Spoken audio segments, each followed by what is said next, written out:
প্রথমে চিকেনটাকে আদা বাটা, রসুন বাটা, পেঁয়াজ বাটা, লঙ্কা গুঁড়ো আর হলুদ গুঁড়ো দিয়ে কিছুক্ষণ ম্যারিনেট করে রেখে দিতে হবে, বেশ কিছুক্ষণ। তারপর কড়াই তেল গরম করে তাতে তেজপাতা আর কেটে রাখা ঝিরিঝিরি করে সরু পেঁয়াজ সেগুলো কড়াইয়ে দিয়ে দিতে হবে। ভালো করে লালচে করে ভাজতে হবে যতক্ষণ না লালচে ভাবটা আসে।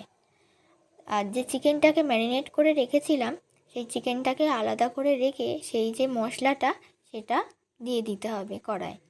তারপরে বেশ কিছুক্ষণ নাড়তে হবে।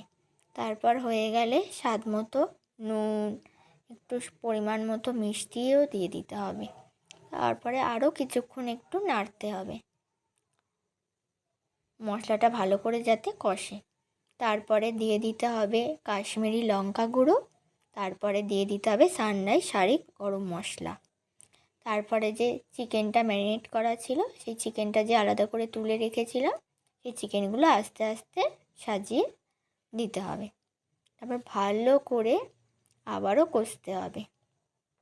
দেখো কি সুন্দর এখনই কালার এসছে। যখন রান্না করছিলাম তখন যা গন্ধ বেরোচ্ছিল কি বলবো, কখন যে খাবো সেই আশায় ছিলাম। তারপরে পরিমাণ মতো জল দিয়ে ঢেকে রাখতে হবে যতক্ষণ না চিকেনটা সেদ্ধ হচ্ছে।